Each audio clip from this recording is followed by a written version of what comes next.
Bienvenidos a la clase de esta semana.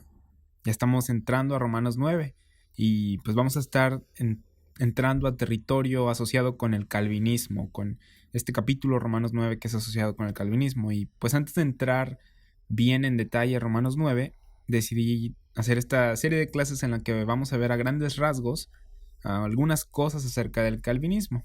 Es a grandes rasgos. Y pues vamos a ver también cómo la división correcta de la escritura puede aclarar el debate filosófico que ha existido a lo largo de la historia de la Iglesia. El libre albedrío contra el destino, arminianismo contra calvinismo. Como te dije, no vamos a entrar en el debate en sí, ya que las preguntas que se hacen y los temas que se tocan, en realidad, pues están mal fundados, están equivocados, no se hacen las preguntas correctas, porque ambos lados pareciera que son ignorantes del misterio de Cristo revelado al apóstol Pablo. Tienen presuposiciones básicas, de tal forma que el debate en sí no va a ningún lado. Cuando conoces la división correcta de la escritura y ves este debate que pareciera ser eterno, te sientes como en el juego Jeopardy, no sé si lo conoces, Jeopardy, así se escribe. Y pues este juego es, tú tienes la respuesta y las personas tienen que hacer la pregunta correcta que vaya pues con la respuesta. Y pues te digo, al dividir correctamente, tienes la respuesta a muchas de las confusiones que muchas personas tienen acerca de la Biblia. Cuando entiendes que Dios ha revelado progresivamente su palabra en la Biblia y te das cuenta de que cosas que sucedieron más adelante no eran conocidas en el principio, y con esto me refiero a Romanos 16:25 y Efesios 3, que nos dice que a Pablo se le reveló un misterio que estuvo oculto en Dios, significa lo que dice, ¿sí? Que nadie antes de que se le revelara al apóstol Pablo conocía de esto o entendía de esto. Eso es un estudio bíblico por dispensación o consciente de la revelación progresiva. Cuando estudiamos la palabra, como dice 2 de Timoteo 2:15, dividiendo correctamente o trazando bien, como dice la Reina Valera antigua, ¿te importa entonces el dónde se hace una división? ¿O de dónde sacas tú la doctrina para ti o las instrucciones para este tiempo? Porque si somos honestos, no puedes hacer todo lo que la Biblia dice. Si tratas de hacer todo lo que la Biblia dice, vas a estar en conflicto contigo mismo. Porque, por ejemplo, Miqueas 4:3 dice que de las espadas se hagan asadones. Y Joel 3:10 dice que de los asadones se hagan espadas. Son instrucciones opuestas, ¿no? Otro ejemplo es Jesús en su ministerio terrenal, cuando dijo que no llevaran consigo dinero, y luego dijo que sí llevaran consigo dinero. Jesús mismo dio dos instrucciones diferentes. Así que no puedes hacer todo lo que Dios instruye en la Biblia porque Dios instruyó diferentes instrucciones a diferentes personas. La gente quiere abrir la Biblia en cualquier parte y decir, esto es para mí y esto también de acá para mí. Cuando no es así, Dios le habló a cierta gente ciertas cosas en ciertas circunstancias. Debemos darnos cuenta de lo que Dios está haciendo hoy. Debemos dividir correctamente y al dividir correctamente nos damos cuenta de que en la mayoría de la Biblia Dios establece un reino terrenal, una nación mediante la cual reinará en la tierra. Es solo con el apóstol Pablo que aprendemos de esto llamado el misterio de Cristo y el evangelio de la gracia de Dios. Y ya hemos hablado durante todo el estudio de Romanos versículo por versículo acerca del misterio de Cristo. Hemos visto en 2 Corintios 5:17 que dice que las cosas viejas pasaron y aquí todas son hechas nuevas. Tenemos algo nuevo, una nueva revelación, una nueva dispensación, que es diferente a lo que hubo anteriormente. Tenemos un nuevo apóstol, el apóstol Pablo, a quien Dios usa para revelar esta información del misterio de Cristo. El apóstol Pablo no es uno de los 12 apóstoles. Recuerda que son 12 por las 12 tribus de Israel. Ellos eran apóstoles judíos. Pablo era judío también, pero él había rechazado a estos apóstoles. Él los estaba persiguiendo. Él se llamaba Saulo. ¿Sí te acuerdas de esto? Está en Hechos. Dios lo escoge por su gracia para ser instrumento para llevar el evangelio de la gracia a todos los hombres. Entonces, hay un nuevo apóstol, el apóstol a los gentiles, Romanos 11:13, que tiene un evangelio nuevo. En Gálatas 1:11 y 12, Pablo dijo, «Mas os hago saber, hermanos, que el evangelio anunciado por mí no es según hombre, pues yo ni lo recibí ni lo aprendí de hombre alguno, sino por revelación de Jesucristo». ¿Qué nos dice esto? Que ningún hombre antes de Pablo pudo haberle enseñado esto. ¿Por qué? Porque no tenían la tradición, entre comillas, del mensaje que Pablo predicó.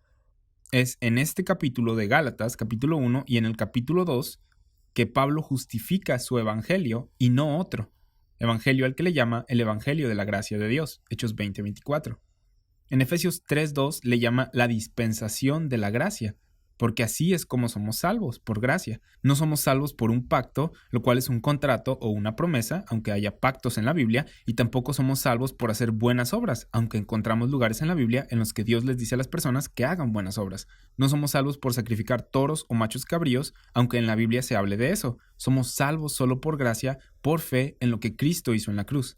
Esa es la nueva manera en la que la gracia es otorgada, mediante la obra de la cruz. Entonces hay un nuevo evangelio y es por eso que es muy importante que cuando veas la palabra evangelio en la Biblia o cuando veas la palabra fe o creer en la Biblia, te hagas la pregunta, ¿cuál evangelio? ¿Cuál fe? ¿En qué estaban creyendo? ¿En qué estaban poniendo su fe? Porque la gente dice, yo creo, yo soy un creyente y todos creen algo. Entonces hay que ser más específicos, más claros en qué crees, porque algo en específico es lo que te salva. La cruz, la sangre, la resurrección. Y si tu fe no está en eso, no estás poniendo tu fe en el evangelio entonces. Así que es muy importante ser claros cuando se habla del evangelio, cuando se habla de la fe y en qué estás creyendo. El evangelio que Pablo predicó es diferente al evangelio que se predicó en Marcos 1 y Marcos 3, el evangelio del reino. Si hiciéramos una línea de tiempo desde Pablo, yendo hacia atrás a la cruz y luego al principio del mundo, verías que el evangelio del reino estaba siendo predicado antes de la cruz. Entonces, no era la palabra de la cruz que Pablo predicó. Pablo ni siquiera había sido salvo todavía. El evangelio de la gracia de Dios por el que somos salvos no había sido revelado todavía durante el ministerio terrenal de Jesús. ¿Qué nos dice esto? Que el evangelio del reino del que leemos en los evangelios, Mateo, Marcos, Lucas y Juan, no es el evangelio que te salva a ti. Es más, ¿sabes por qué se le llama el evangelio del reino? Evangelio significa buenas noticias, y este evangelio son las buenas noticias del reino prometido al pueblo de Israel desde Génesis 12, cuando Dios tomó a Abraham y le dijo que haría de él una nación grande y que el mundo sería bendecido a través de él, de Israel.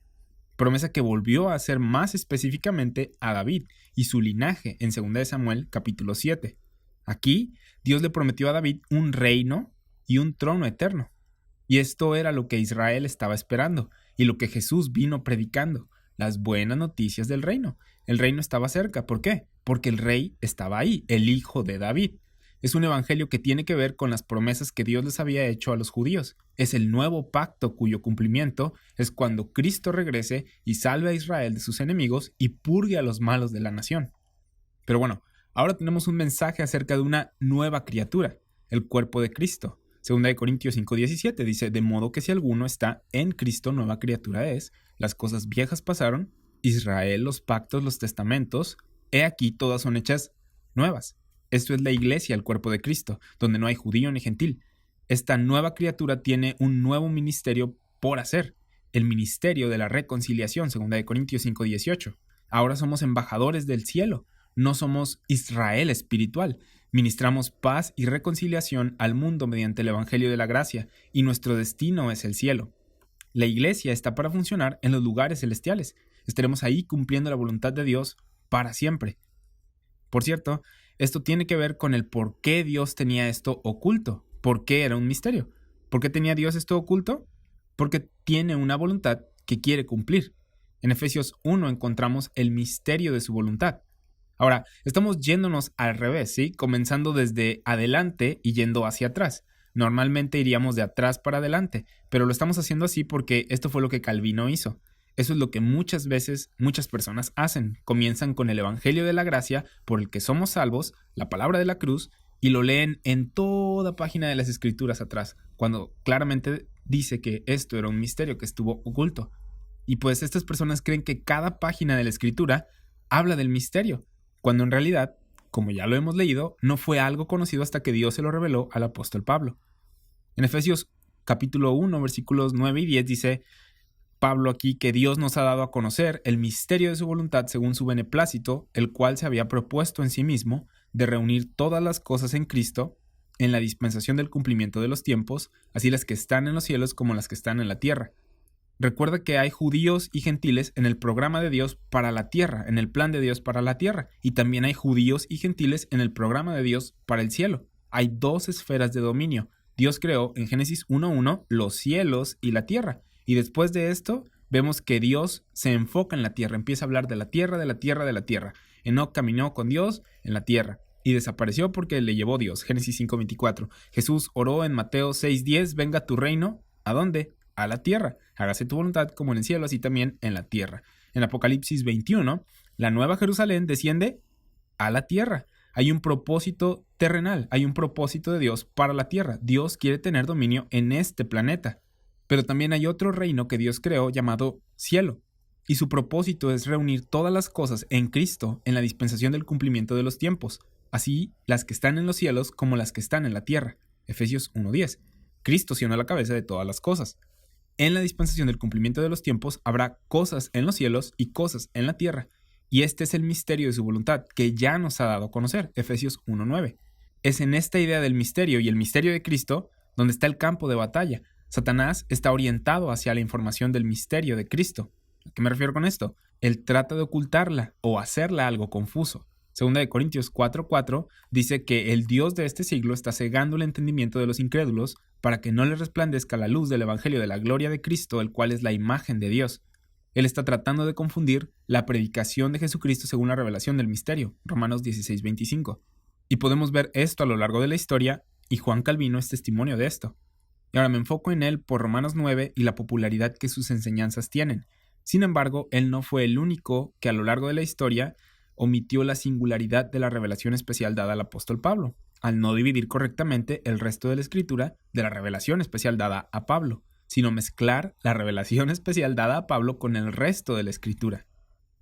Ya vimos en Efesios 1:9 que Dios nos dio a conocer el misterio de su voluntad. Y en el versículo 11 continúa hablando acerca de este misterio de su voluntad, que dice, y en él asimismo tuvimos herencia, habiendo sido predestinados conforme al propósito del que hace todas las cosas según el designio de su voluntad, a fin de que seamos para alabanza de su gloria nosotros los que primeramente esperábamos en Cristo. ¿Ves lo que dice el versículo 11? Es por eso que cuando lees La institución de la religión cristiana por Juan Calvino, ves que habla del misterio de la predestinación. ¿Dónde vemos esto? Lo sacó de Efesios 1:9 al 11. Hace la predestinación, según su sistema de salvación, el misterio. Y hay mucha confusión acerca de lo que el misterio es, y de ahí sale la enseñanza que hace famoso al calvinismo de que Dios escogió a unos para ser salvos y a otros para no serlo. Y algunas de las justificaciones que da para esa enseñanza vienen de las epístolas de Pablo, mezcladas con Mateo, Marcos, Lucas y Juan. No dividió correctamente lo que fue dado a Pablo, revelado al apóstol Pablo, de lo que se dice en Mateo, Marcos, Lucas y Juan. Y al hacer esto, te convirtió en Israel espiritual. Te pone debajo de los pactos y cree que la cena del Señor es una cosa que tienes que hacer como requisito para recibir la gracia de Dios. Como ves, surgen toda clase de problemas cuando la gente no divide correctamente el misterio revelado al apóstol Pablo de lo que fue profetizado en el pasado. Esta información del misterio, Pablo dice que no la encuentras en ningún otro lado de la Biblia, en ningún otro libro. Es algo inescrutable. Y lo que la gente usualmente hace es leer las cartas de Pablo, Romanos a Filemón, y meter su contenido en los demás libros. El contenido de esas cartas, tratar de que encaje en otro lugar de la Biblia, como los evangelios, por ejemplo. Los combinan y creen que lo que pasó en Pentecostés antes de Pablo, con Pedro y los demás apóstoles, es el misterio de Cristo. Y no es así. Fue antes de que a Pablo le fuera revelado este misterio, pero los combinan y terminan mezclando profecía con misterio, y como resultado tenemos falsa doctrina, confusión. Romanos 16:25 dice, y al que puede confirmaros según mi evangelio y la predicación de Jesucristo, según la revelación del misterio que se ha mantenido oculto desde tiempos eternos. Este es un versículo muy claro acerca del misterio de Cristo que muchas personas no leen y habla de una predicación. Pablo le llama mi evangelio y esto hace en varias ocasiones en sus epístolas. Y esto estuvo oculto desde tiempos eternos. Entonces, desde Génesis 1, donde Dios crea los cielos y la tierra, los peces, las aves y los animales terrestres, nada escrito desde Génesis 1 hasta Pablo contiene el mensaje de Romanos 16:25, la predicación de Cristo, de Jesucristo, según la revelación del misterio, el misterio de Cristo. En Hechos 3:21 vemos que Pedro predica un mensaje a Israel. Su mensaje terminó en el versículo 19 diciendo, así que arrepentíos y convertíos para que sean borrados vuestros pecados, para que vengan de la presencia del Señor tiempos de refrigerio. Los tiempos de refrigerio es lenguaje profético que tiene que ver con Dios estableciendo su reino. Sabiendo esto, vamos a leerlo de esta manera. Hechos 3:19. Arrepentíos y convertíos para que sean borrados vuestros pecados, para que venga de la presencia del Señor el reino prometido, para que se establezca el reino. ¿Qué está diciendo esto? Que Jesús es Señor y que cuando regrese y establezca su reino, los pecados serán borrados. ¿Eso es lo mismo que Pablo enseñó? No, Pablo enseñó que tus pecados son perdonados por lo que Cristo hizo al morir en la cruz y resucitar. No es lo mismo, es algo diferente. Todavía después de la resurrección, Pedro todavía no sabía acerca de la información del misterio de Cristo, el Evangelio de la gracia de Dios. Pedro, cuando predicó, dijo: tus pecados, Israel, serán borrados según el pacto, cuando el Mesías regrese y establezca su reino, los tiempos de refrigerio. En ese entonces será tu juicio.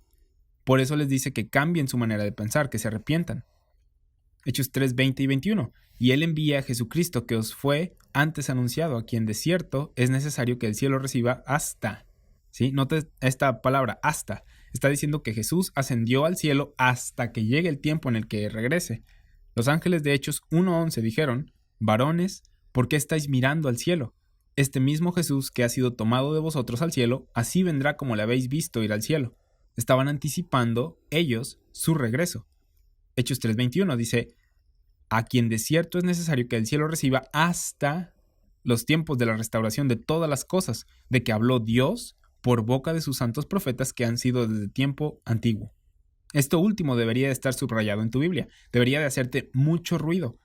Pedro dijo: Israel, tus pecados van a ser borrados cuando venga el Señor Jesucristo y traiga los tiempos de refrigerio, la restauración de todas las cosas. Y esto es algo que los profetas siempre han dicho. No sabíamos esto, pero el Mesías nos lo ha explicado y sabemos ahora que los profetas siempre dijeron que nuestros pecados serían borrados al confiar en el Cristo, el Mesías. Ahora, ¿qué dijo Pedro? Que él estaba predicando algo que todos los demás profetas dijeron. A Pablo se le revelaron cosas que estuvieron ocultas de los profetas, y si estuvieron ocultas de los profetas, no pudieron haber sido habladas por los profetas. Simple, ¿verdad? Pedro predicó cosas que se hablaron desde el principio y que puedes rastrear a lo largo de la historia. Pablo predicó cosas que no se hablaron desde el principio, sino que estuvieron en la mente de Dios desde antes del principio. O sea, no las puedes rastrear en los profetas. No las encuentras en Génesis. Pablo dice: yo predico la multiforme sabiduría de Dios, Efesios 3:10, el misterio de su voluntad, Efesios 1:9-10, el misterio de Cristo. No estaba predicando a Jesucristo según las profecías y según el programa de Dios para la tierra, sino a Jesucristo según el misterio y el programa de Dios para los cielos. En Hechos 3:21 y Romanos 10:25 podemos ver la diferencia entre lo que Pedro y Pablo predicaban. Si tú le muestras esto a gente que es intelectualmente honesta, tiene que admitir que hay una diferencia.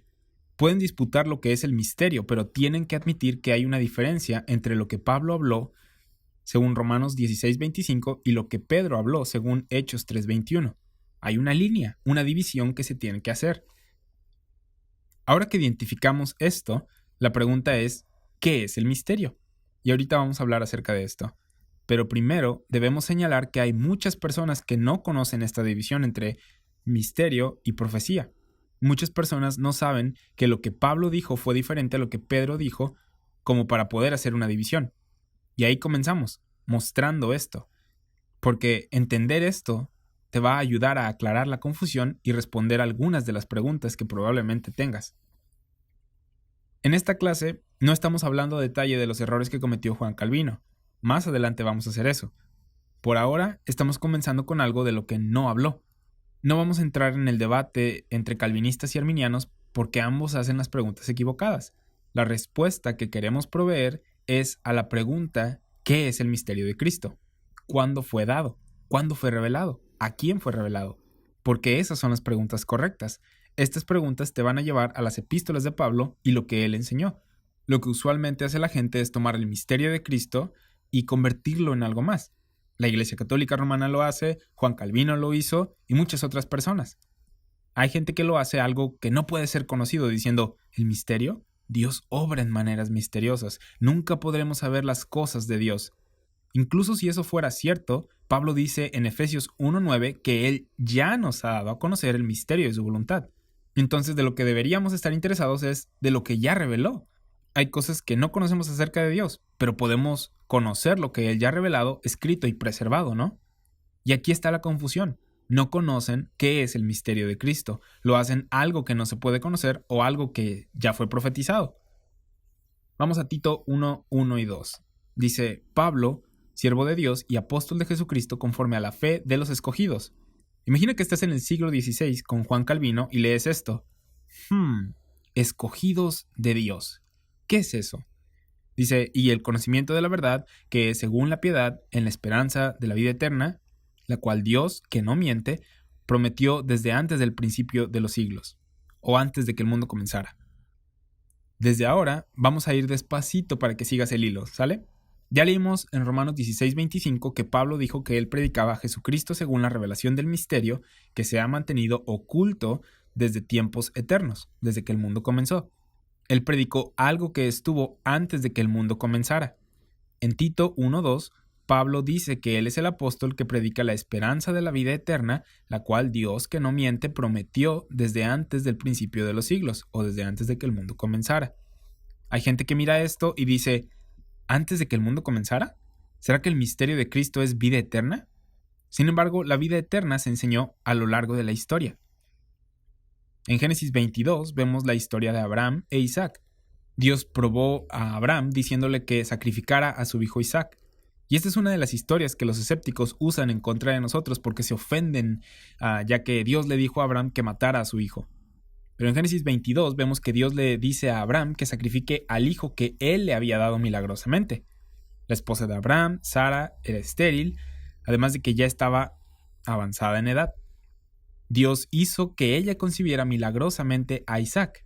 En Génesis 22, versículo 3, Abraham, siendo obediente, se levantó muy de mañana y enalbardó su asno y tomó consigo 2 siervos suyos y a Isaac su hijo, y cortó leña para el holocausto y se levantó y fue al lugar que Dios le dijo. Abraham iba a hacer lo que Dios le había dicho. Él era un hombre de fe y el hombre de fe hace lo que Dios dice que se haga. Versículo 4 y 5 dice, al tercer día alzó Abraham sus ojos y vio el lugar de lejos. Entonces dijo Abraham a sus siervos, esperad aquí con el asno, y yo y el muchacho iremos hasta allí y adoraremos y volveremos a vosotros. Versículo 6. Y tomó Abraham la leña del holocausto y la puso sobre Isaac su hijo, que probablemente le dijo, ¿qué está pasando, pa? Ahora, esto no está en la Biblia, así que no me lo creas, ¿sí? Pero yo pienso que Abraham le explicó a Isaac lo que estaba sucediendo. Creo que Isaac tuvo algunas preguntas cuando sus padres, siendo de edad avanzada, lo tuvieron. Pudo haberse preguntado, ¿cómo pasó esto? Nadie tiene hijos a esta edad ahora. Entonces creo que Abraham le explicó su nacimiento milagroso y lo que Dios le había dicho acerca de sacrificarlo, e Isaac no se resistió a esto. Yo creo que Isaac sabía lo que estaba sucediendo. Abraham tomó la leña y la puso sobre Isaac. Versículo 6, tomó en su mano el fuego y el cuchillo. Versículos 7 y 8, entonces habló Isaac a Abraham su padre y dijo, Padre mío. Él respondió, heme aquí mi hijo. Y él dijo, he aquí el fuego y la leña, mas ¿dónde está el cordero para el holocausto? Y respondió Abraham, Dios se proveerá de cordero para el holocausto, hijo mío. E iban juntos. Y ya conoces el resto de la historia. Dios previene que Abraham sacrifique a su hijo. Y ahora vamos a Hebreos 11:17, que es un comentario en la Biblia de Génesis 22. Hebreos 11:17 nos dice que Abraham iba a hacer esto por la fe. Y la fe siempre es obediente a lo que Dios instruye. Si Dios te dice que hagas algo, la fe dice, lo haré. Si Dios dice que no hagas algo, la fe dice, no lo haré. Y como ya lo hemos hablado en otras ocasiones, esa es la solución para la controversia entre Romanos 4 y Santiago 2. Porque Dios le dijo a Santiago que hiciera obras. Y es por eso que Santiago dice, ya que Dios nos instruyó que hiciéramos obras, si tienes fe, tienes que hacerlas. Y Dios le dijo a Pablo que no hiciera obras, Romanos 4:5, y Pablo dice, el hombre de fe no hará obras para ser salvo. Muchas personas no ven esto y dicen, ambos hablan de la fe, uno habla de la raíz y el otro del fruto, uno habla de justificación delante de Dios y el otro habla de justificación delante de los hombres. Yo estaba equivocado, yo pensaba de esta manera, pero no es así. Lo que pasa es que son diferentes creencias, diferente fe en instrucciones diferentes. En Hebreos 11:17 vemos que la instrucción que Dios le dio a Abraham fue, ofréceme a tu hijo, y el hombre de fe obedecía. Y es por eso que, por la fe, Abraham, cuando fue probado, ofreció a Isaac, y el que había recibido las promesas ofrecía a su unigénito. Dios ya le había prometido a Abraham que tendría un hijo y que tendría una simiente mediante su hijo Isaac. Así que cuando Dios le dijo a Abraham que sacrificara a Isaac, Abraham por fe dijo: yo soy un hombre de fe y voy a hacer lo que tú me digas. Aunque me prometiste que este es mi hijo y que a través de él me darías simiente, tú eres el que sabe. Y obedeció a Dios. Hebreos 11, 18 y 19. Habiéndosele dicho: en Isaac te será llamada descendencia, pensando que Dios es poderoso para levantar aún de entre los muertos, de donde, en sentido figurado, también le volvió a recibir. Abraham pensó: aparentemente la única manera que se me ocurre en mi entendimiento limitado de hombre es que Dios va a levantar a mi hijo de entre los muertos, porque Dios dijo que en Isaac tendría hijos e hijos e hijos. ¿Me está diciendo que lo sacrifique? Pues entonces Dios lo va a resucitar. Ahora, el punto de esto es que veas que desde Génesis 22, al principio de la Biblia, tenían un concepto de la vida eterna, tenían un concepto de resurrección, entendían el mensaje de que se puede vivir para siempre. Entonces, cuando en Tito 1:2 Pablo dijo que predicaba la esperanza de vida eterna, la cual Dios, que no miente, prometió desde antes del principio de los siglos, o antes de que comenzara el mundo, puede que Dios la haya prometido desde antes del comienzo del mundo, pero también la enseñó desde Génesis en adelante. Entonces, vida eterna, aunque tiene que ver con ello, no es la información del misterio de Cristo. Vamos a Mateo 19. Ahora, recordando un poco lo que hemos hablado de cómo Pablo fue el que recibió la revelación del misterio de Cristo, sabemos que en Mateo 19 estamos yendo a un lugar en el que el misterio no había sido revelado todavía. Mateo, Marcos, Lucas y Juan son antes de la cruz, antes del ministerio del Espíritu Santo a través de los apóstoles. Estamos en el ministerio terrenal de Jesús en Mateo 19 y alguien llega a hacerle una pregunta y le dijo en Mateo 19:16: Maestro bueno, ¿qué bien haré para tener la vida eterna? ¿Por qué le preguntó qué bien haré? ¿Acaso no sabe que la vida eterna es por fe sin obras? Recuerda, la instrucción que Dios ha dado a lo largo de la historia ha ido cambiando. Lo que Dios había instruido era que se hiciera algo para tener vida eterna. Es por eso que le preguntó qué bien haré para tener la vida eterna. Y la respuesta de Jesús puede que te sorprenda. Él respondió en Mateo 19:17: ¿por qué me llamas bueno? Ninguno hay bueno sino uno, Dios. Mas si quieres entrar en la vida, guarda los mandamientos. Jesús mismo estaba diciendo que la vida eterna se conseguía cumpliendo mandamientos, y la fe veía por hacerlos, procuraba hacerlos. ¿Por qué? Porque estaban viviendo en un tiempo en el que Dios pedía que se cumplieran los mandamientos. El punto de esto es que veas que se enseñó vida eterna en Génesis con Abraham y se enseñó vida eterna en Mateo con Jesús. Si Juan Calvino pensó que el misterio es vida eterna, ¿a qué conclusión llegaría? Que el misterio se enseñó a lo largo de toda la Biblia, ¿no? Que puedes encontrarlo en cada página de la Biblia. ¿Puedes ver por qué hay gente que piensa que el misterio está a lo largo de toda la Biblia? ¿Puedes ver por qué hay gente que dice que puedes encontrar lo que Pablo dijo en cualquier parte de la Biblia porque la vida eterna se enseñó desde Génesis?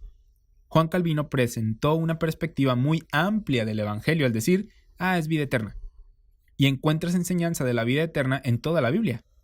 Entonces, sí, puedes encontrar vida eterna en toda la Biblia, puedes encontrar cosas incluso de Jesús en cada lugar de la Biblia, como dice Juan 5:39. Escudriñad las Escrituras porque a vosotros os parece que en ellas tenéis la vida eterna, y ellas son las que dan testimonio de mí.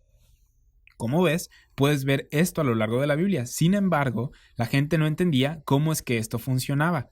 En Génesis 22, para tener vida eterna, la obra que se pidió que se hiciera fue sacrificar a Isaac. Abraham no sabía nada acerca de Jesús. En Mateo 19:17, Jesús todavía no había muerto y los discípulos no sabían nada de su muerte en la cruz por sus pecados. Él le dijo a esta persona que le preguntó: cumple los mandamientos para entrar en la vida. Desde Génesis que el hombre pecó y trajo maldición y maldad a la tierra, razón por la cual las cosas malas suceden en este mundo, sabemos que el pecado nos separa de Dios y de tener vida eterna, porque la paga del pecado es muerte, Romanos 6:23. Y esta historia de la caída del hombre la encuentras en Génesis 3. Pero la gente debería de conocer esto, que morimos por el pecado, debido al pecado. Entonces, para tener vida eterna, debemos hacer algo con este pecado que nos separa de Dios y de la vida eterna. Si Dios decía: sacrifica a tu hijo y te doy vida, se hacía. Si Jesús decía: cumple los mandamientos y te doy vida, se hacía. Dios daba los términos y el hombre tenía que responder a eso. Sin embargo, hubo gente que se preguntó, a lo largo de la historia, ¿cómo es que Dios ofrece vida eterna si somos pecadores? Y de eso habla Pablo. Vamos a otro ejemplo en Deuteronomio 6. En Deuteronomio es la segunda ocasión en la que se da la ley.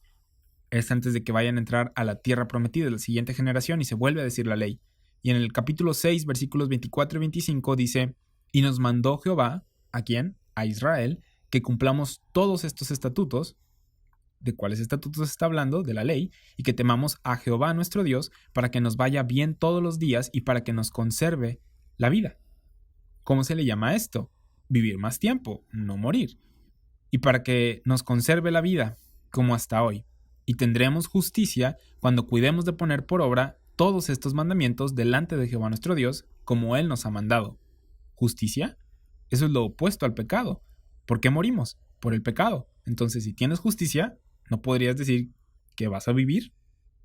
¿Que se te va a conservar la vida? Dios hizo este contrato con Israel y le dijo a Moisés en Deuteronomio 6:25: voy a hacer un contrato con este pueblo en el que si cumplen mis estatutos, les voy a dar bendiciones, entre las cuales está la preservación de su vida y justicia. Entonces tendrían justicia si cuidaban de poner por obra todos los mandamientos delante de Dios. Ahora, pregunta, Deuteronomio 6 nos dice, ¿cómo es que obtenemos vida eterna? No. ¿Por qué no? Está en la Biblia. Porque sabemos que la ley fue dada para enseñarles algo. Deuteronomio 6 está enseñando vida eterna y justicia. Parte de la ley eran los sacrificios y la sangre derramada por los toros y machos cabríos. Juan Calvino leyó de esto y se preguntó, ¿cómo es que sacrificaron todos estos animales y no conocieron y no sabían que hablaban de Jesús? Porque no se había manifestado todavía, no se había revelado esto, nadie sabía esto. Pero cuando la gente comienza con la revelación completa, se pregunta, ¿cómo es que no pudieron verlo? Porque estaba oculto, era un misterio. Estaban sacrificando toros y machos cabríos porque Dios les dijo que así lo hicieran. Dios les dijo, maten toros y machos cabríos y les perdono sus pecados. Y ellos dijeron, está bien, ahí te va el animalito. Ellos no estaban pensando, Dios debe de tener un hijo que un día va a enviar al mundo a morir en una cruz y va a pagar por nuestros pecados, y esto solamente es una sombra de aquello. Así que vamos a hacerlo de manera simbólica, viendo hacia el futuro y confiando en la sangre de Jesús. No, ellos no entendían esto. Eso fue explicado después. No había sido revelado en Deuteronomio 6:25. Estamos brincando de un lado a otro en la Biblia, pero espero que estés haciendo una línea de tiempo y que puedas ver cómo fueron sucediendo las cosas, que puedas ver cuándo Dios reveló qué, y de tal manera puedas ver cuáles son nuestras instrucciones, porque se nos dan instrucciones a nosotros en un punto de la Biblia, y estamos aprendiendo que no vamos a hacer las instrucciones que Abraham recibió, aunque a veces algunos padres quisieran que esa fuera la instrucción, pero no vas a hacer eso, ni tampoco lo que Dios instruyó a Moisés y al pueblo de Israel.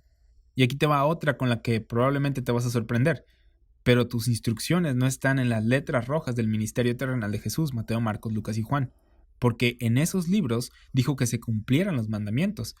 La instrucción que estamos para seguir es el Evangelio de la gracia de Dios, que Dios mismo, Cristo mismo, le reveló primero al apóstol Pablo.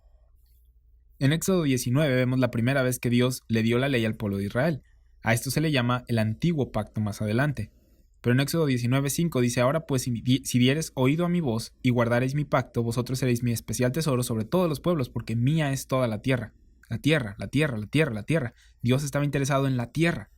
Dios quiere gobernar la tierra y para hacer esto va a usar una nación, el pueblo de Israel. Aquí vemos el comienzo de ese pacto en el que les dijo, si obedecen, los haré una nación. Si hacían esto, los bendeciría. Versículo 6, y vosotros me seréis un reino de sacerdotes y gente santa. Estas son las palabras que dirás a los hijos de Israel. ¿Puedes ver el contrato? Si me obedeces, te bendigo. Y más adelante dice, si no me obedeces, te maldigo. A Israel se le da la oportunidad de aceptar o rechazar el contrato. Y ellos dijeron, lo tomamos, haremos todas las cosas que demandes. Ellos acordaron con Dios que cumplirían la ley. Se pusieron la soga al cuello ellos solos. Ahora, nota que en Éxodo 19 les dice que quiere que sean un reino de sacerdotes. ¿Sacerdotes? ¿Para quiénes?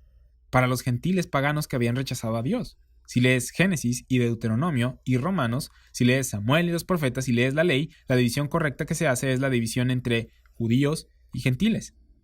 Porque había una diferencia entre judíos y gentiles por el pacto. Y Dios fue el que lo hizo de esta manera. Él lo estableció así. Sin embargo, a medida que avanzamos en la Biblia, llegamos a Pablo y esa división cambia. La división ya no es entre judío y gentil, sino entre profecía y misterio, lo profetizado de lo que no fue profetizado. Y es muy importante que aprendamos a dividir correctamente. La verdad es que no sé cuántos calvinistas van a oír esto, ya sean calvinistas abiertos o de closet, o solían ser calvinistas, pero mucho de lo que la cultura cristiana ha implementado a su proceso mental, de hecho, viene de Calvino. Incluso en los que no quieren ser calvinistas. Mucho de su proceso mental viene de Calvino, de Juan Calvino y de otros, porque no podemos darle todo el crédito a Calvino. De hecho, Calvino tomó mucho de Agustín de Hipona, cosa que dijo en su libro Institución de la Religión Cristiana. Pero en 1 de Pedro 2, Pedro, que fue uno de los que siguió a Jesús durante su ministerio terrenal, su ministerio al pueblo de Israel, Romanos 15:8, que fue alguien que estaba para seguir los mandamientos de Jesús porque lo amaba, Juan 14:15, y quería tener justicia, porque era lo que el pacto requería, él escribe en 1 de Pedro 2:9, mas vosotros sois linaje escogido, real sacerdocio, nación santa, pueblo adquirido por Dios. ¿No te suena familiar? Lo acabamos de leer en Éxodo 19, ¿no? Según el pacto, si ellos lo obedecían, Dios los haría una nación santa, un pueblo peculiar, su especial tesoro, una nación de sacerdotes. Y aquí está Pedro, uno de los 12 apóstoles que juzgará a las 12 tribus de Israel, Mateo 19:28, y está escribiéndole a Israel, a los expatriados, 1 de Pedro 1:1. Dice, vosotros sois linaje escogido, real sacerdocio, nación santa, pueblo adquirido por Dios. Cuando Juan Calvino vio lo que Pedro escribió, dijo, Pedro está hablando de lo mismo que Moisés habló. Y sí, es lo mismo. Entonces Pedro predicó el Nuevo Testamento y Pablo también predicó el Nuevo Testamento, ¿verdad? No.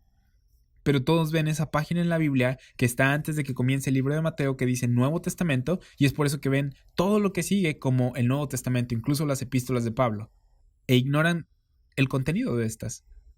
Pero Pedro habló de la nación santa como el cumplimiento de lo que se le dijo a Moisés en Éxodo 19. ¿Y sabes qué es lo que hizo Calvino y lo que hacen muchos?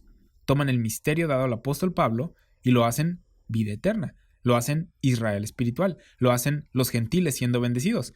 Y la conclusión a la que llegan algunos es de decir que lo que estuvo oculto era que no solo Israel iba a recibir promesas, sino que todos recibirían las promesas que Dios le hizo a Israel. ¿No es eso lo que se dice? Y al decir esto, hacen el misterio de Cristo algo más. Hacen lo que Pedro dijo, que es el cumplimiento del pacto a Israel, tú. Sin embargo, sabemos que Pedro no conocía lo que a Pablo le fue revelado. Esto lo puedes leer en Gálatas 2, que cuando Pablo habló con Pedro y dice, Pablo, ellos no me enseñaron nada nuevo, sino al contrario, yo a ellos. Pero se cree que el misterio de Cristo es, los gentiles se vuelven parte de Israel, o que todas las bendiciones y promesas de Israel van ahora a los gentiles, que nosotros somos el cumplimiento del nuevo pacto. Sin embargo, ¿qué hacemos entonces con Isaías 61 y cientos de otros versículos? Isaías 61 es una referencia cruzada con Éxodo 19 y 1 de Pedro 2:9. Isaías 61 comienza diciendo, el Espíritu del Señor, de Jehová el Señor, está sobre mí, porque me ungió Jehová, me ha enviado a predicar buenas nuevas a los abatidos, a vendar a los quebrantados de corazón, a publicar libertad a los cautivos y a los presos, apertura de la cárcel, a proclamar el año de la buena voluntad de Jehová, y el día de venganza del Dios nuestro, a consolar a todos los enlutados, a ordenar que a los afligidos de Sión se les dé gloria en lugar de ceniza, óleo de gozo en lugar de luto, manto de alegría en lugar del espíritu angustiado, y serán llamados árboles de justicia, plantío de Jehová para gloria suya. Reedificarán las ruinas antiguas y levantarán los asolamientos primeros, y restaurarán las ciudades arruinadas, los escombros de muchas generaciones, y extranjeros apacentarán vuestras ovejas, y los extraños serán vuestros labradores y vuestros viñadores. Y vosotros seréis llamados sacerdotes de Jehová, ministros de nuestro Dios seréis llamados, comeréis las riquezas de las naciones, y con su gloria seréis sublimes. Y lo que la gente hace es leer 1 de Pedro 2:9 y ver que habla de una nación santa y hacen a la iglesia eso, la nación santa. Y hacen lo que Isaías 61 dice del óleo de gozo en lugar de luto y el levantamiento de los asolamientos primeros y el seréis llamados sacerdotes de Jehová, algo que en realidad estaba hablando de ti. ¿Qué hacen? Lo espiritualizan para que signifique es la iglesia eso, o estaba hablando de la iglesia. Y parte del error del calvinismo es, sí, identificar que Pedro habló acerca de lo mismo que Isaías habló y que Moisés escribió. Los profetas dijeron que Israel sería una nación santa y sacerdotes de Jehová a las naciones, pero parte del error es ver esto y asumir que el misterio es lo que los profetas dijeron. Dicen, ¿no somos ministros de Dios? Mira, toda la Biblia es útil. Sin embargo, no toda la Biblia está dirigida a ti. Toda nos es útil, mas no toda es para nuestra participación. Vamos a un salmo conocido por todos como uno mesiánico, por ejemplo, escrito por David, que aparte de ser rey, fue profeta. Leemos en el Salmo 2, versículos 6 y 7. pero yo he puesto mi rey sobre Sión, mi santo monte, yo publicaré el decreto. Jehová me ha dicho, mi hijo eres tú, yo te engendré hoy. Está hablando del Mesías, Jesucristo. Versículo 8, Salmo 2. Pídeme y te daré por herencia a las naciones y como posesión tuya los confines de la tierra. ¿Ves lo que dice? Pídeme y te doy a los gentiles. ¿Qué dice Pablo en Efesios 3:6? Que los gentiles son coherederos y miembros del mismo cuerpo. Y dicen, el misterio debe de ser el Salmo 2:8. Los profetas hablaron de ello, cuando Jesús herede a los gentiles. ¿Dónde está el problema con eso? En el siguiente versículo, Salmo 2:9. Los quebrantarás con vara de hierro. ¿Qué? Quebrantarlos con vara de hierro. Como vasija de alfarero los desmenuzarás. ¡Wow! No me gustaría ser ese gentil. Pero hay gente que dice que el Salmo 2:8 es la explicación de lo que Pablo enseñó en Efesios 3:6. Ahora, no digo que soy más inteligente que Juan Calvino, para nada. La verdad es que yo no soy tan inteligente. Si me conoces, te vas a dar cuenta de eso. Juan Calvino era una persona muy brillante que habló muchísimos idiomas. Yo solo hablo 2. Sin embargo, no entendió el misterio de Cristo. Él dijo que el misterio de Cristo fue algo que se habló en los profetas, cuando Pablo claramente dijo que estaba hablando de cosas que no se hablaron en los profetas, que no se dieron a conocer en el pasado. Él habló de una nueva criatura donde no hay judío ni gentil. Los profetas, la promesa dada a Abraham, el nuevo pacto que Jesús y los 12 ministraron, todos tratan de Israel reinando en la tierra sobre las demás naciones. Para que esto sucediera, el cumplimiento de las profecías, Israel tenía que ser exaltado por encima de las demás naciones, ser esa ciudad asentada sobre un monte, como dice Mateo 5:14, a donde todas las naciones vayan a aprender la ley de Dios. Hay gente que dice que los profetas hablaron de lo que Pablo predicó, aun cuando Pablo claramente dice que habló de cosas que estuvieron ocultas desde el principio de los siglos, y utilizan el Salmo 72:8 para, entre comillas, probarlo. Veamos lo que supuestamente los profetas dijeron acerca de la revelación dada a Pablo. Salmo 72, versículo 1. Oh Dios, da tus juicios al rey y tu justicia al hijo del rey. Otro salmo mesiánico. Versículos 2 al 4 del Salmo 72. Él juzgará a tu pueblo con justicia y a tus afligidos con juicio. Los montes llevarán paz al pueblo y los collados justicia. Juzgará a los afligidos del pueblo, salvará a los hijos del menesteroso y aplastará al opresor. Esto demuestra que Dios es un Dios moral. Esto es lo que Dios quiere establecer en la tierra. La gente mira a su alrededor y ve muerte y enfermedades y se pregunta, ¿cómo es que Dios pudo hacer esto? Dios no está haciendo eso. Él no lo hizo de esa manera. Esto es lo que Dios quiere para el planeta, lo que estamos leyendo aquí en el Salmo 72, y lo que va a hacer en la tierra cuando cumpla sus profecías. ¿Cómo podrías estar en contra de esto que Dios quiere hacer? Que es justo, que es recto. Seguimos leyendo, Salmo 72, versículos del 4 al 8. Juzgará a los afligidos del pueblo, salvará a los hijos del menesteroso y aplastará al opresor. Te temerán mientras duren el sol y la luna de generación en generación. Descenderá como la lluvia sobre la hierba cortada, como el rocío que destila sobre la tierra. Florecerá en sus días justicia y muchedumbre de paz, hasta que no haya luna. Dominará de mar a mar y desde el río hasta los confines de la tierra. Y muchas personas religiosas del pasado que invadieron comunidades indígenas lo hacían agarrándose de versículos como estos. Pensaban que expandían el reino de Dios de mar a mar. Pensaron que el misterio de Cristo era edificar el reino de Dios. Otros pensaron que eran Israel espiritual. Y la historia nos dice en qué resultó mucho de esto. Salmo 72, versículos 10 y 11. Los reyes de Tarsis y de las costas traerán presentes. Los reyes de Saba y de Seba ofrecerán dones. Todos los reyes se postrarán delante de él, todas las naciones le servirán. Todas las naciones se postrarán y traerán presentes al rey de Israel. ¿A dónde van a llevar los presentes? ¿A la iglesia local que está en la esquina? No, a Israel, a Sión, a Jerusalén, donde el rey estará sentado en su trono físicamente y allí es donde van a llevar estos regalos, estos presentes. En ocasiones, cuando se ve que gente en otras naciones creen en el evangelio, dicen, esos gentiles son el cumplimiento del Salmo 72. Sin embargo, no estamos viendo que Dios esté juzgando a los afligidos, salvando a los hijos del menesteroso y aplastando al opresor. Él aún no está reinando aquí en la tierra.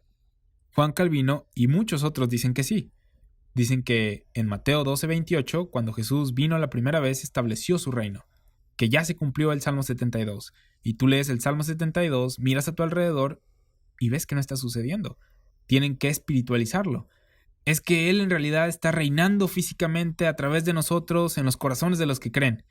Y eso hace menos las promesas físicas que Dios le hizo a Israel. Es como decirles una cosa y salirles con otra. No era así como les había dicho antes, en realidad era otra cosa.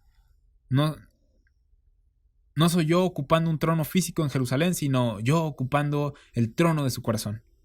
Y ese es el problema con espiritualizar las escrituras. Hacen menos las palabras dichas. Te voy a dar un consejo, ¿sale? Deja que la Biblia diga lo que diga. Y si estás equivocado en tu suposición, estás equivocado. Cambias lo que supones y no lo que la Biblia dice. Podemos leer en los profetas las cosas que Dios les prometió, sus pactos, su reino, su ley, y hay gente que dice, eso somos nosotros. Esto porque fracasan en reconocer el contenido de la información del misterio revelado al apóstol Pablo. Pablo hablaba de algo que era diferente, que es diferente, que estuvo escondido de todos los profetas desde la fundación del mundo, desde el principio del mundo. Es el misterio de salvación donde no hay judío ni gentil y que nos dice que nuestro destino es el cielo y no la tierra. Entonces, no estamos edificando o expandiendo un reino terrenal. Nuestra cabeza está en el cielo. Él no está reinando con vara de hierro en la tierra, aplastando a las naciones, haciéndolas añicos. Así que saca esos versículos bíblicos de tu pistola. No los uses como munición para decir que ese es el misterio de Cristo. Es sumamente importante aprender a dividir correctamente.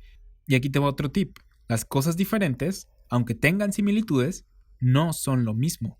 Podemos estudiar toda la Biblia. Yo creo cada palabra de la Biblia. Creo que Dios la va a cumplir toda, pero debemos hacer una correcta división entre lo que estuvo escondido y lo que fue hablado, lo que no estuvo escondido, lo que era un misterio de lo que fue profetizado, porque si no hacemos esta división, nos vamos a confundir y vamos a confundir a otros. Y es ahí donde mucho del cristianismo está, en un lugar de confusión. Es ahí donde Juan Calvino y muchas otras personas estuvieron, en confusión. Podemos leer en cartas de Pablo cosas como no estás bajo la ley, Romanos 6:14, o que no hemos recibido el Espíritu por obras de la ley, sino por el oír con fe, Gálatas 3:2, o Tito 3:5, que nos dice que Dios nos salvó no por obras de justicia que nosotros hubiéramos hecho, sino por su misericordia, o Colosenses 2:14, que nos dice que Cristo anuló el acta de los decretos que había en contra de nosotros, que nos era contraria, quitándola de en medio y clavándola en la cruz. Leemos estos versículos con Pablo acerca de la ley y cómo no estamos debajo de ella, que no tienen dominio sobre nosotros y que ésta fue introducida para que el pecado abundase, pero que ahora la gracia reina, Romanos 5:20, y en Mateo 5:17, nuestros amigos reformados, aquellos que siguen las enseñanzas de Juan Calvino, te dicen que la ley sigue en pie, que estamos debajo de ella y que necesitas cumplirla debido a Mateo 5:17, que dice, no penséis, Jesús, que he venido para abrogar la ley o los profetas. No he venido para abrogar, sino para cumplir. Y dicen, ¿acaso no has leído Mateo 5:17, que Jesucristo no vino a la tierra para abrogar la ley, sino para cumplirla? ¿Quién te crees para decir que no estamos debajo de ella? ¿Quién te crees para decir que la clavó en la cruz?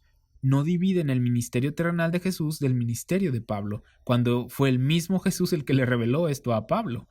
Piensan que es lo mismo, que la enseñanza es la misma, porque no se pueden contradecir. Con Pablo aprendemos que no estamos bajo la ley, Romanos 6, que la ley es el conocimiento de pecado, Romanos 3, y que estamos crucificados juntamente con Cristo, Gálatas 2:20. Tu viejo hombre está muerto en la cruz y si estás muerto no estás bajo la ley, Romanos 7. Es como lo que dice en la ceremonia matrimonial, hasta que la muerte nos separe, porque cuando la muerte sucede, uno queda libre de ese contrato que había hecho. Si estás muerto en Cristo, la ley no tiene dominio sobre ti.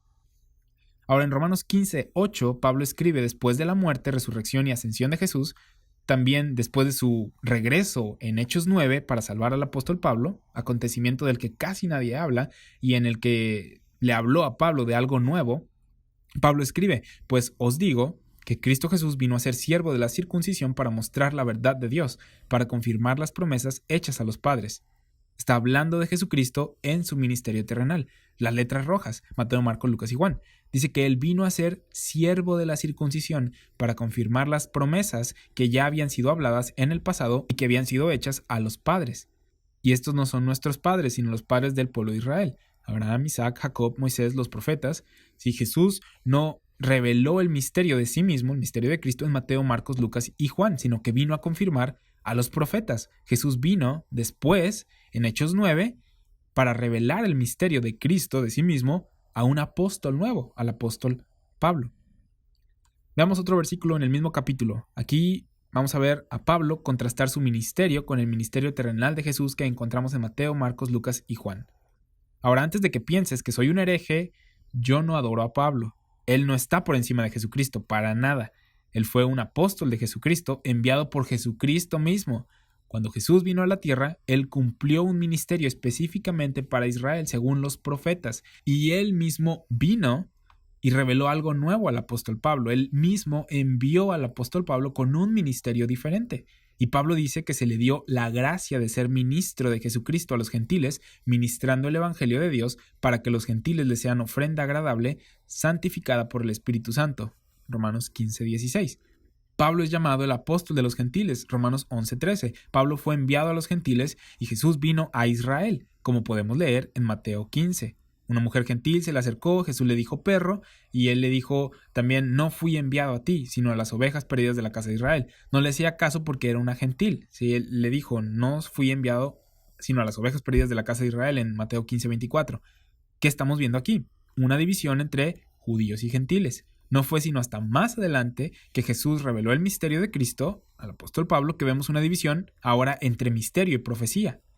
La gente dice: si no estás obedeciendo los 10 mandamientos, si no estás bajo la ley, si predicas gracia gratuita y que no necesitas hacer nada para ser salvo, de seguro eres de esas personas que creen que está bien pecar. No, para nada. Yo creo que somos salvos por gracia. El pecado es la razón por la que necesito la gracia de Dios.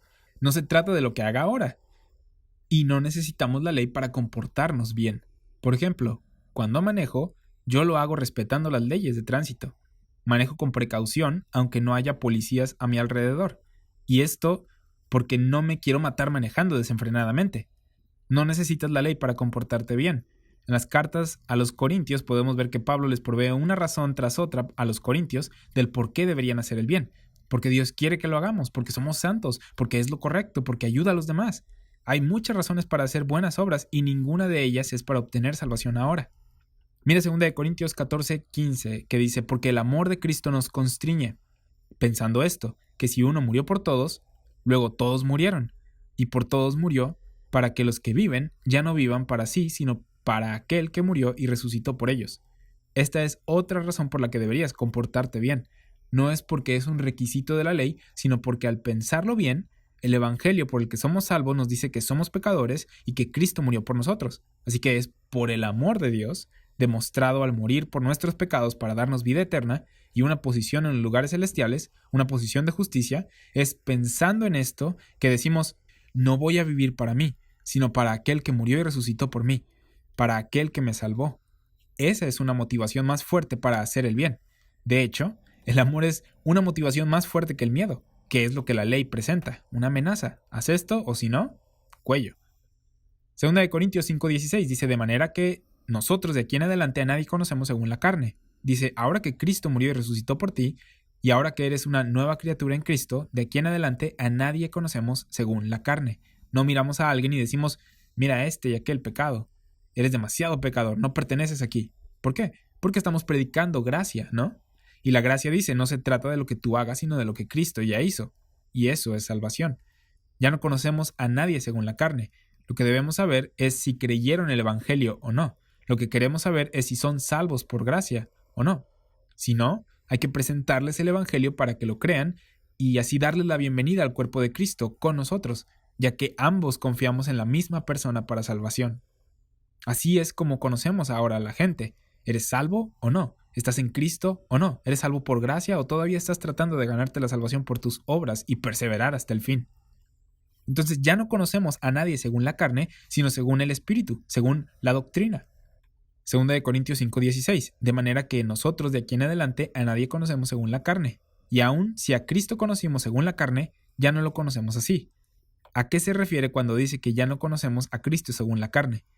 ¿Cuándo anduvo en carne aquí? Durante su ministerio terrenal, en Mateo, Marcos, Lucas y Juan. Pablo dice: aunque lo conocimos de esa manera, ya no más.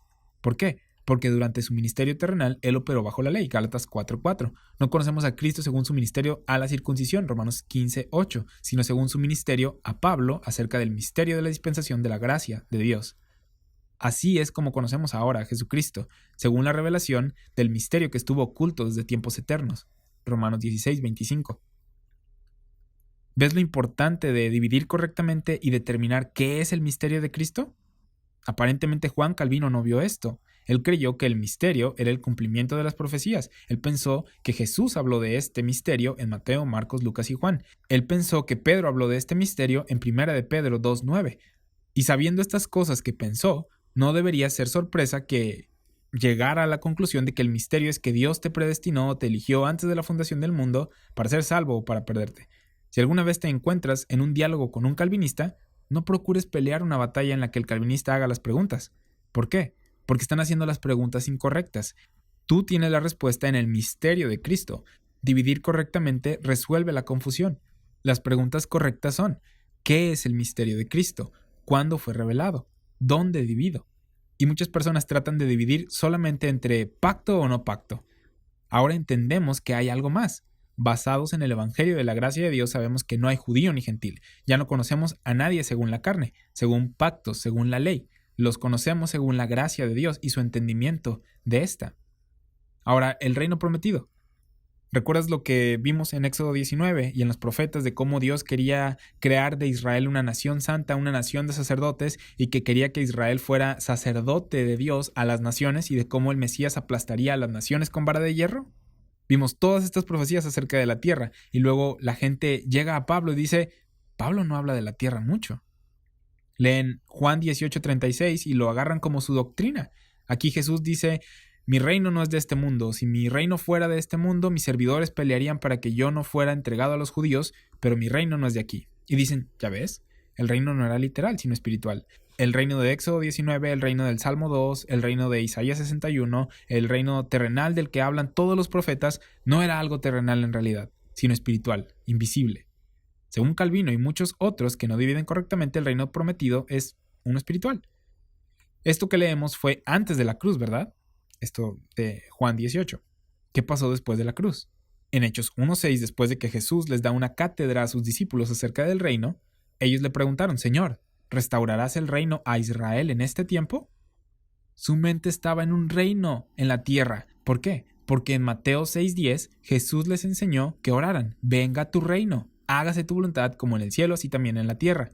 ¿Qué nos dice esto? Que ya había algo operando en el cielo que Cristo traería del cielo a la tierra para cumplir las profecías acerca de la tierra e Israel. Entonces, cuando Jesús dijo en Juan 18:36 que su reino no era de este mundo, se refería a que no era del diablo, de Satanás o del pecado, sino que su reino es uno de justicia, su reino es uno que descenderá del cielo a la tierra. Y Apocalipsis 21 nos habla de esto, de la nueva Jerusalén descendiendo a la tierra. Se establece en Sion, en Jerusalén, y todas las naciones vienen a este reino con el Mesías como rey, con Jesucristo como rey. Jesús no está abrogando todas las profecías diciendo: no, todo es espiritual. No espiritualizó las profecías y las hizo sin sentido. Cuando la Biblia dice que el Mesías aplastará a las naciones con vara de hierro en el Salmo 2, hay gente que dice: en realidad se refiere que aplastará a la ley con vara de hierro. Pablo dice que no estamos bajo la ley debido a Jesucristo, así que de eso habla. Todo tiene sentido, nada se contradice. O donde dice que las naciones traerán presentes al Rey Jesús, dice: eso significa que le van a traer alabanzas a Dios. No, no está hablando de eso. Debemos de tomar la Biblia literalmente y dejar que diga lo que dice.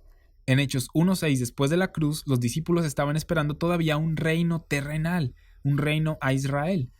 Pedro predicó que Jesús regresaría y que iba a establecer ese reino aquí en la tierra. Pablo no habla de esto. Él dice: nosotros nos vamos al cielo. Filipenses 3:20 dice: nuestra ciudadanía está en los cielos. La King James dice: nuestra conversación está en el cielo. Y me gusta esta palabra conversación. Hoy solamente se utiliza para referirse a comunicación verbal. Sin embargo, en el pasado se utilizaba para describir lo que tu vida comunica. Todo lo que haces y dices comunica algo de ti. Y dice que nuestra conversación está en el cielo. ¿Por qué? Porque ahí está nuestra cabeza, ahí está nuestra vida. Y esto lo encontramos en Colosenses 3, versículos del 1 al 4. Ahí es donde nos encontraremos con el Señor. Primera de Tesalonicenses, capítulo 4, versículos 13 al 15. Realmente no se puede enfatizar lo suficiente la necesidad de dividir correctamente. Juan Calvino dijo que hubo una transición, que el pueblo de Dios, el cual había sido el mismo siempre desde antes de la fundación del mundo, cambió de ser Israel a ser la iglesia. Sin embargo, hay un problema con esta lógica, porque hay profecías que nunca se cumplieron acerca de Israel.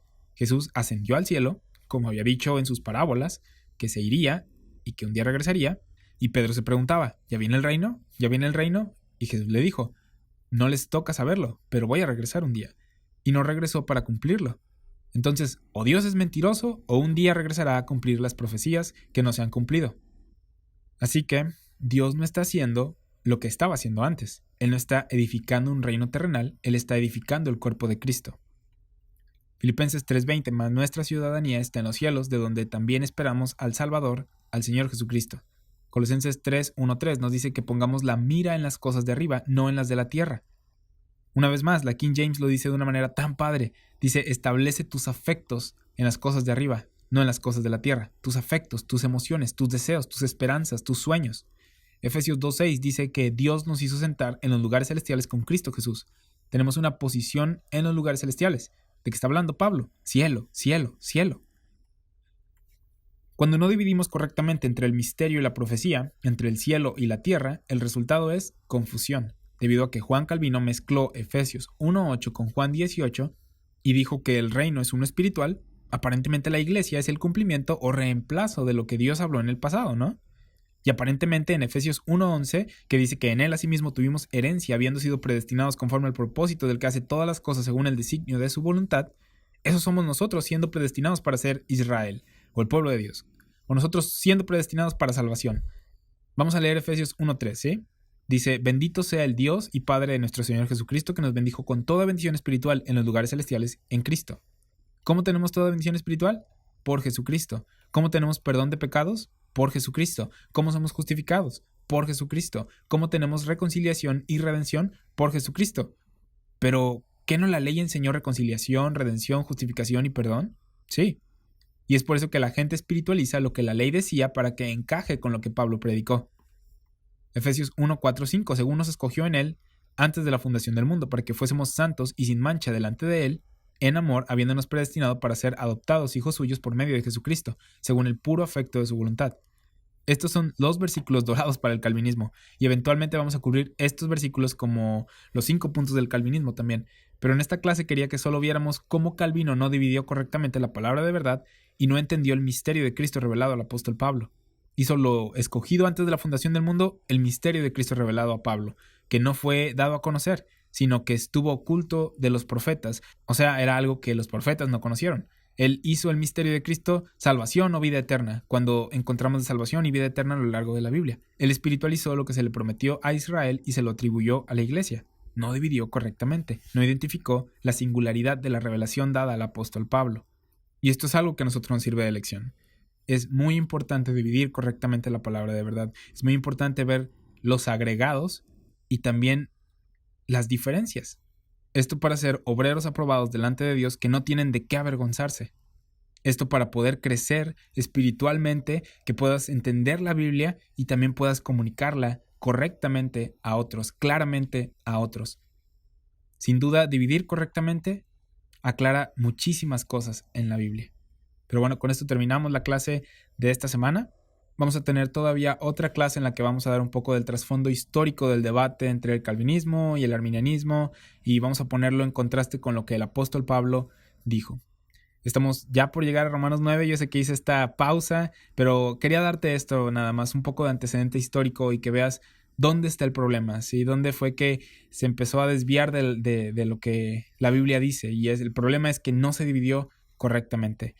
Pero bueno, si no has escuchado las clases de Abdías y de Malaquías, te recomiendo que las oigas para que también te dé un poco de trasfondo de Romanos 9, que ya vamos a estar entrando próximamente. Te agradezco tu tiempo que estás invirtiendo para estudiar la palabra de Dios. Por mi parte es todo y nos vemos a la próxima.